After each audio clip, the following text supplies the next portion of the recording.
Les arbres d'ornement contribuent largement à améliorer le cadre de vie des hommes. Ils rafraîchissent l'air en été, ils apportent de l'ombre.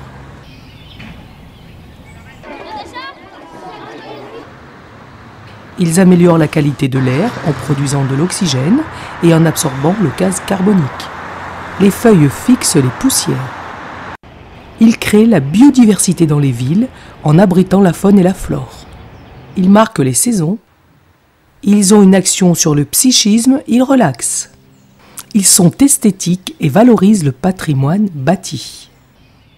Ces différents atouts augmentent la valeur économique des espaces fonciers boisés bien entretenus.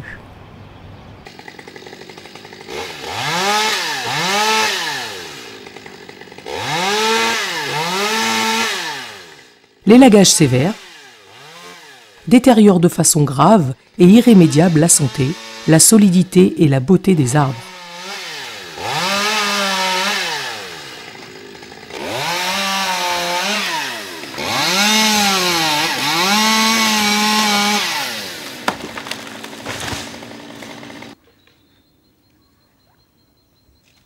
C'est avec le plus grand plaisir que je m'associe à cette campagne contre les tailles excessives, tailles sévères.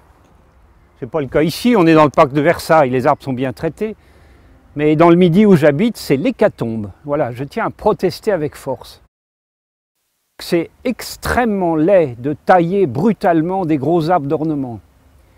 Bien sûr, les questions d'esthétique, c'est personnel, mais moi je donne mon avis, je trouve ça horrible, un arbre mutilé. Ensuite, c'est dangereux pour l'arbre, parce que des sections sur des grosses surfaces, c'est évidemment des points d'entrée faciles pour tout un tas de pathogènes et de parasites. Et puis enfin, il y a l'aspect financier. Dans la région où j'habite, les propriétaires font appel à des tailles sévères, avec dans l'idée que il n'y aura pas à le refaire d'ici longtemps. Donc c'est une idée d'économie. Je crois que c'est faux. Parce que dans la plupart des cas, il y a un risque que l'arbre meure de ses blessures, meure de ses mutilations. Et à ce moment-là, il va falloir le remplacer, l'arbre. Ce qui va coûter beaucoup plus cher que de l'avoir taillé intelligemment. Naturellement, le bois des arbres est totalement recouvert par l'écorce protectrice qui forme une barrière, empêchant l'intrusion des différents agents pathogènes dans le bois. L'élagage sévère altère irrémédiablement les arbres et les rend dangereux pour le public. Plusieurs années après l'intervention, les plaies de surface importantes ne seront jamais recouvertes par l'écorce protectrice. Donc le bois de cœur sera infecté progressivement par les bactéries, les champignons et les insectes qui creuseront des cavités dans les branches puis dans le tronc, parfois jusqu'à leur base. Les enduits à appliquer sur les plaies ne sont pas réellement efficaces. Les arbres creux seront alors moins solides et pourront se briser. Les rejets se développant vigoureusement à la périphérie des plaies ne seront ancrés que sur une fine épaisseur de bois sain et pourront s'arracher sous l'effet de leur propre poids, sous le poids de la neige, de la fructification ou sous l'action du vent.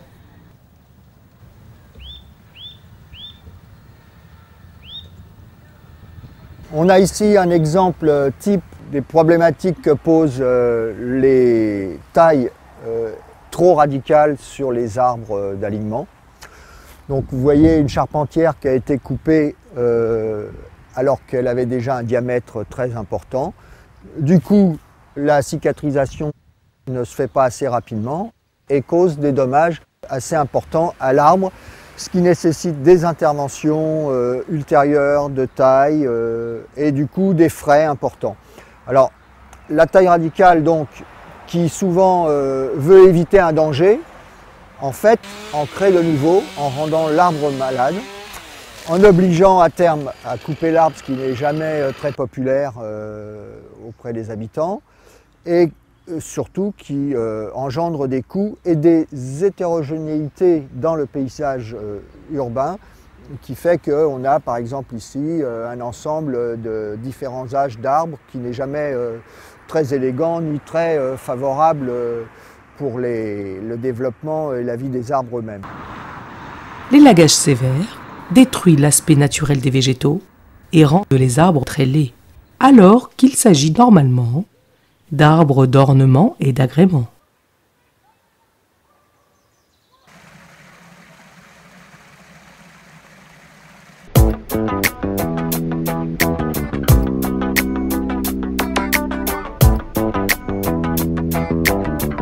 J'aime tellement les arbres qui arrivent à se développer de forme naturelle que j'aime bien aussi rappeler que finalement, ils ne nous ont absolument pas attendus pour être taillés, contrairement à une idée reçue que la taille fait du bien aux arbres.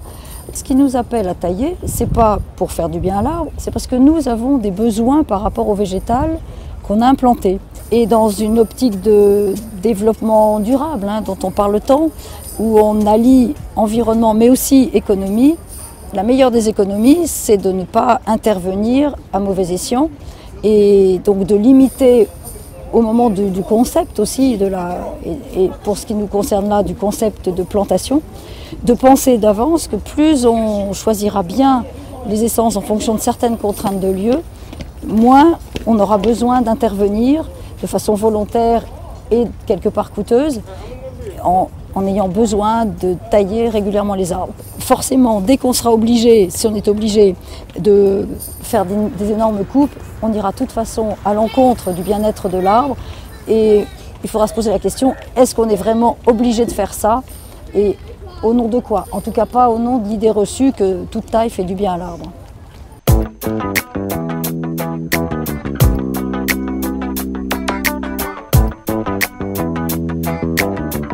N'oublions pas que l'arbre est un organisme vivant.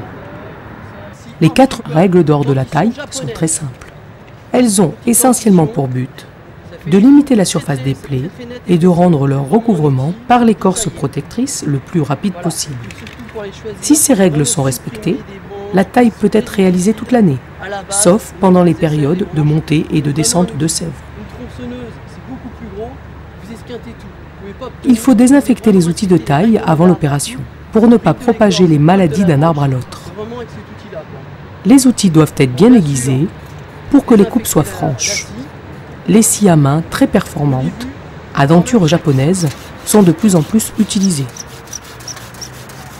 Il ne faut couper que des branches de petit diamètre, inférieures à 5 cm, de façon à ce que la plaie de taille soit rapidement recouverte par l'écorce protectrice et que le bois de cœur ne soit pas altéré.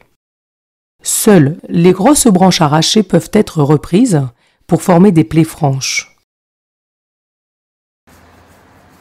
Il faut tailler sur tire-sève, branches feuillées, de façon à ce que la sève irrigue correctement les cellules qui vont fabriquer l'écorce et le bois, protégeant la plaie et que l'extrémité de la branche coupée, chicot, ne meure pas, source d'entrée des maladies. Le tire-sève doit avoir un diamètre correspondant au minimum à 1/3 du diamètre de la branche qui le supporte. Il faut respecter l'emplacement et l'angle de la coupe pour ne pas altérer le bourrelet de recouvrement.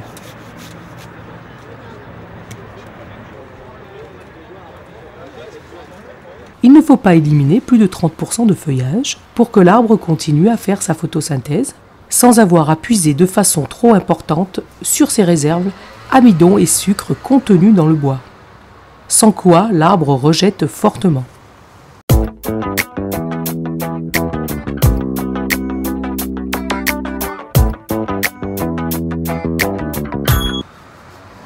Elle consiste simplement à éliminer le bois mort et les branches mal implantées risquant de se briser.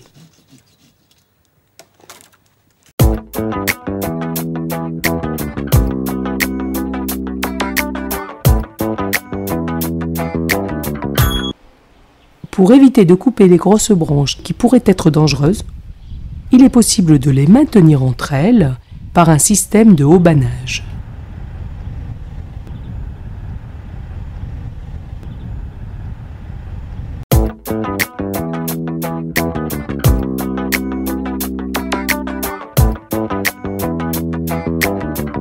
Pour ne pas avoir à couper de grosses branches, il faut anticiper et suivre régulièrement les arbres dès leur jeune âge pour les former et les adapter aux contraintes qu'ils auront à subir lorsqu'ils seront adultes. Mise au gabarit pour le passage de véhicules, de piétons, de lignes électriques, proximité de bâtiments, élimination des branches qui deviendront dangereuses. On ne coupe que des branches de petit diamètre dont les plaies se recouvrent rapidement. Les opérations de taille de formation permettent de conduire les arbres dans des formes différentes. La forme la plus proche du port naturel est le port semi-libre. Il est aussi possible de limiter le développement des arbres en les conduisant en rideau ou en marquise. Ils sont en fait formés comme une haie, perchés sur des troncs.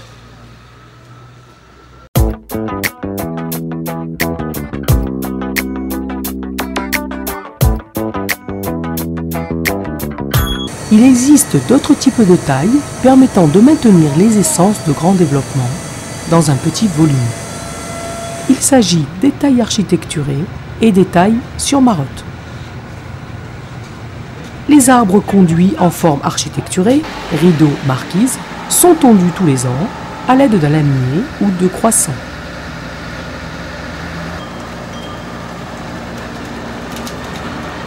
Ce type de taille est proche de celui de la taille d'une haie.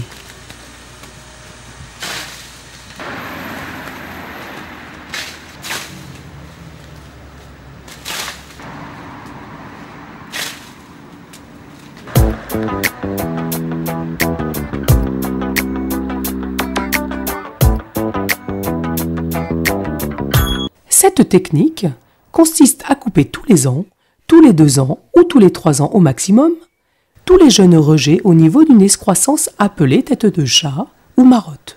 Ce type de taille traditionnelle, héritée d'une technique très ancienne, donne aux arbres une esthétique peu naturelle, mais n'altère pas la santé des arbres, car les plaies de petite dimension sont rapidement recouvertes.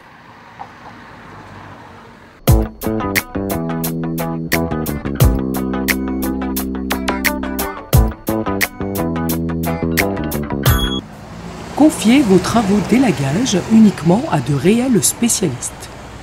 Les véritables professionnels grimpent avec des techniques proches de l'alpinisme. Ils peuvent ainsi intervenir dans tout le volume du houppier.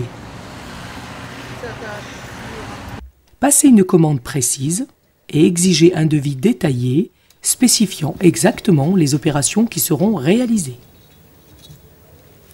Assurez-vous que les élagueurs que vous ferez travailler sont bien formés et vérifiez la qualité de leurs prestations sur des chantiers qu'ils ont précédemment réalisés. En France, il y a 2 types de formations, des formations courtes pour se perfectionner quand on est déjà élagueur et une formation longue de 560 heures en centre qui correspond au certificat de spécialisation taille et soins aux arbres. Dans cette formation, on aborde essentiellement tous les problèmes liés à la sécurité de l'élagueur et tous les problèmes liés à la taille et aux soins des arbres. On y aborde la biologie, la reconnaissance de l'arbre, la pathologie et du niveau pratique, on aborde évidemment la taille raisonnée en respectant le stade physiologique de l'arbre, en respectant les angles de coupe et on aborde également la taille de formation qui est très importante. Tailler dans les règles de l'art permet de respecter la santé, la solidité et la beauté des arbres.